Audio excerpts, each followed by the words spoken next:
আসসালামু আলাইকুম সুধী দর্শক শ্রোতা ও প্রিয় খামারি ভাইয়েরা, আশা করি ভালো আছেন।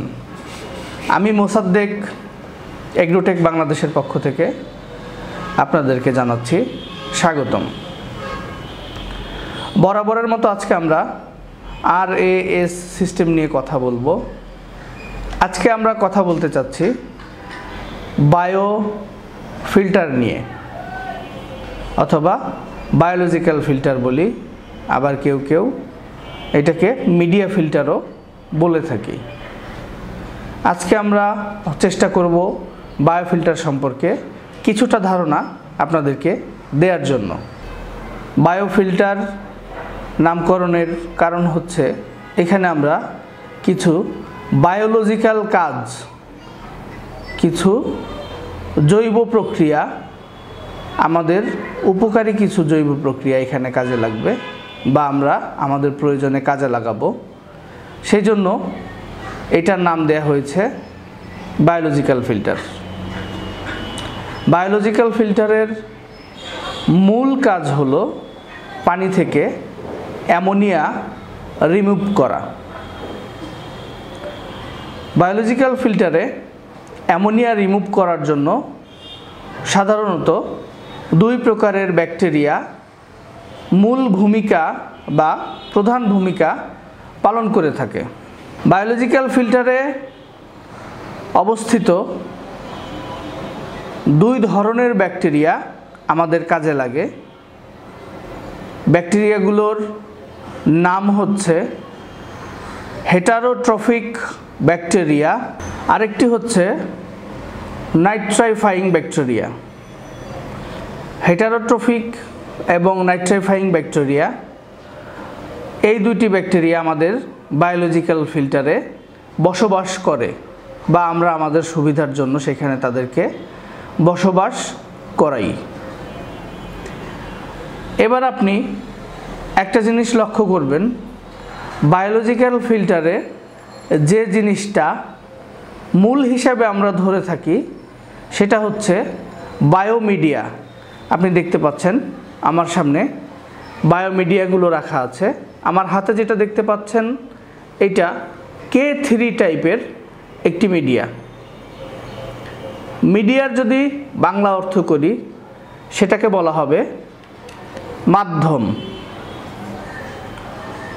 আসলে এটা কি কাজ করে, এই মিডিয়াটা কিভাবে কাজ করে বা এই মিডিয়াটা আসলে কি সেটা আমাদের জানা প্রয়োজন। মূলত এটি একটি পিপি ম্যাটেরিয়াল বা পলিপ্রোপাইলিন ম্যাটেরিয়াল দিয়ে তৈরি, ভার্জিন পিপি ম্যাটেরিয়াল দিয়ে তৈরি। এই জিনিসটি ইম্পোর্ট করা। এটা একটা কাজকে সাহায্য করে। এর মধ্যে দর্শক অনেকগুলো ঘর দেখতে পাচ্ছেন, আপনারা অলরেডি নেটে দেখেছেন, প্রজেক্টে দেখেছেন বা প্রজেক্টে ব্যবহারও করছেন। এর মধ্যে আমি যে দুই রকমের ব্যাকটেরিয়ার কথা বলেছি, সেই দুই রকমের ব্যাকটেরিয়া এর মধ্যে কলোনি তৈরি করে, বাসা বাঁধে বা অবস্থান করে। তাদের পানিতে শেল্টার প্রয়োজন, কোথাও স্থির হয়ে দাঁড়িয়ে তাদের বায়োলজিক্যাল প্রসেস বা জৈব প্রক্রিয়া চালানোর জন্য একটি স্থায়ী জায়গা প্রয়োজন বা স্থায়ী আবাস প্রয়োজন, যেখানে থেকে তারা তাদের বায়োলজিক্যাল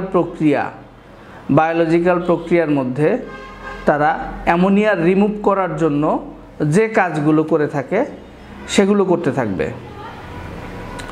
এবং এর মধ্যে অসংখ্য ঘর থাকার কারণে, অসংখ্য জায়গা থাকার কারণে সারফেস এরিয়া বৃদ্ধি পাচ্ছে। সারফেস এরিয়া বলতে আমি আপনাদেরকে বোঝাতে চাচ্ছি, শুধু যদি এই রিংটা গোল হতো, মাঝখানের কোনো গ্রুপ না থাকতো, এর দুই পাশে ব্যাকটেরিয়া বাসা বাঁধতে পারত। এক হচ্ছে বাইরের পাশ, আমি দেখাচ্ছি, এক হচ্ছে বাইরের পাশ আর ভিতরের পাশ, আর কিন্তু পুরা সার্কেলটা তখন খালি থাকতো। এর মধ্যে দিয়ে যে পানি প্রবাহিত হতো তখন পানি শুধু সারফেস টাচ করতো, এই পাশের সারফেস আর ভিতরের পাশের সারফেস। তারা এই পুরো সারফেসটা এই প্রত্যেকটা জায়গায় প্রচুর পরিমাণে সারফেস আপনারা যদি কেউ K3 মিডিয়ার বা এই মিডিয়াগুলো K3 media, K5 media, bioball media এগুলোর ডাটা শিট দেখেন, সেখানে এদের সারফেস এরিয়া দেয়া আছে। এক একটার সারফেস এরিয়া এক এক রকম। এই সারফেস এরিয়া বাড়ানোর জন্য পানির সাথে সংস্পর্শে বেশি পরিমাণে আসে এবং একই সময়ে বেশি পরিমাণ অ্যামোনিয়া রিমুভ করার জন্য আমরা এই বায়োমিডিয়াটা বায়োফিল্টারে ব্যবহার করি, যেন পানিতে ব্যাকটেরিয়ার সারফেস এরিয়াটা বাড়ে। এই ব্যাকটেরিয়াগুলোর প্রয়োজনীয় উপাদান বেঁচে থাকার জন্য অক্সিজেন। আমি আবার বলছি, বায়োলজিক্যাল ফিল্টারে আমরা ব্লোয়ার দিয়ে অক্সিজেন ফ্লো করব বা এয়ারেশন করব। যদি আমরা বায়োলজিক্যাল ফিল্টারে এয়ারেশন না করি তাহলে ব্যাকটেরিয়াগুলো অধিক ঘনত্বে থাকার দরুন অক্সিজেনের অভাবে ব্যাকটেরিয়াগুলো মারা যাবে। তাদের বেঁচে থাকার জন্য অক্সিজেন প্রয়োজন এবং এর ফলে আমরা যে সুবিধাটা পাই, দুইটা সুবিধা পাই। এক নম্বর হচ্ছে ব্যাকটেরিয়াটা স্থায়ীভাবে বসে সে প্রজনন করতে পারে, প্রচুর পরিমাণে প্রোডাকশন করতে পারে এবং প্রচুর পরিমাণে অ্যামোনিয়াকে রূপান্তর করতে পারে। অ্যামোনিয়াকে কিসে রূপান্তর করে এটা আমরা একটু পরে বিস্তারিত বলতেছি। এবার আসি দুইটা ব্যাকটেরিয়ার ভিন্ন ভিন্ন কাজ সম্পর্কে। এটা সম্পর্কে আপনাদেরকে একটু পরিষ্কার করি। প্রথমে নাম বলেছিলাম, মনে আছে তো, heterotrophic bacteria. Heterotrophic bacteria heterotrophic bacteria ও বায়োলজিক্যাল ওয়ার্ক বা ওর জৈবিক কাজ সম্পন্নর মধ্যে যেটা হচ্ছে, ও জৈব পদার্থকে, পানিতে অবস্থিত জৈব পদার্থ হতে পারে সেটা মাছের খাবার, হতে পারে সেটা মাছের শরীর থেকে নিঃসৃত হওয়া শ্লেষ্মা, পানিতে অবস্থিত যে কোনো জৈব পদার্থ সে অক্সিজেন গ্রহণ করে সেটাকে অক্সিডাইজ করে ফেলে। অক্সিজেনের সাথে সে জৈব পদার্থকে অক্সিডাইজ করে ফেলে। এরপরে আছে নাইট্রিফাইং ব্যাকটেরিয়া। নাইট্রিফাইং ব্যাকটেরিয়াও সেম, তারও বেঁচে থাকার জন্য, ভালোভাবে বেঁচে থাকার জন্য এবং জৈব প্রক্রিয়া ভালোভাবে সম্পন্ন করার জন্য তারও অক্সিজেন প্রয়োজন। নাইট্রিফাইং ব্যাকটেরিয়া প্রথমে অ্যামোনিয়াকে গ্রহণ করে নাইট্রেট এবং পরবর্তী ধাপে নাইট্রেটকে গ্রহণ করে নাইট্রাইটে রূপান্তর করে। বায়োলজিক্যাল ফিল্টারে প্রথম অ্যামোনিয়া ভেঙে নাইট্রেট হয়, তারপরে নাইট্রেটকে ভেঙে নাইট্রাইটে রূপান্তর করে এবং পরবর্তীতে নাইট্রাইটকে সরাসরি বাতাসে মিলিয়ে দিতে পারি বা ভ্যাপার করে ফেলতে পারি পানি থেকে, অথবা অ্যাবজর্বার দিয়ে, নাইট্রাইট অ্যাবজর্বার দিয়ে নাইট্রাইটকে রিসিভ করে নিতে পারি, অথবা জৈবিকভাবে কিছু কিছু গাছ নাইট্রাইট শোষণ করার ক্ষমতা অতি উচ্চমানের, সেগুলোকে ব্যবহার করে আমরা পানি থেকে নাইট্রাইট রিমুভ করতে পারি। সেক্ষেত্রে আমাকে ওই পানিটা হাইড্রোফোনিক্স প্লান্ট অথবা বায়োফোনিক্স প্লান্ট ঘুরিয়ে আনতে হবে। এটা অপশনাল পার্ট।